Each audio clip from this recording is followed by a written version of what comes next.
Mirai trailer అయితే వచ్చేసింది.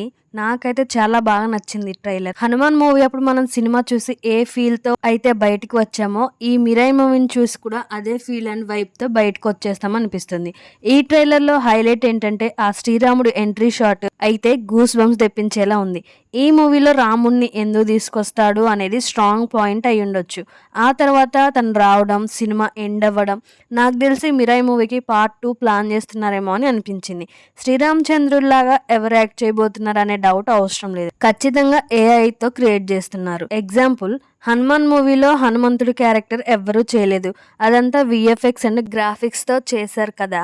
అలానే ఈ 'మిరాయి' మూవీలో కూడా ఏఐని ఉపయోగించి శ్రీరాముడిని మన కళ్ళకు కట్టినట్టు చూపించబోతున్నారు అనిపిస్తుంది. నాకైతే ట్రైలర్ బాగా నచ్చింది. ట్రైలర్ మొత్తం 3 మినిట్స్ ఉంది రన్ టైమ్.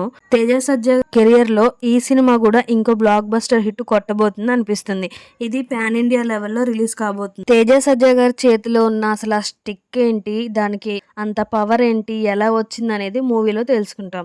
ట్రైలర్‌లో విజువల్ క్వాలిటీ గానీ, వీఎఫ్ఎక్స్ గానీ, బీజీఎం గానీ అన్నీ వేరే లెవెల్, టాప్ క్లాస్‌గా ఉన్నాయి. విలన్ రోల్‌లో మంచు మనోజ్ గారు కుమ్మేశారు. జస్ట్ 40 క్రోర్స్ బడ్జెట్‌తో ఈ రేంజ్ విజువల్స్ అంటే ఎవరైనా నమ్ముతారా? ఇంతకీ ఈ ట్రైలర్ మీకెలా అనిపించిందో కామెంట్ చేయండి.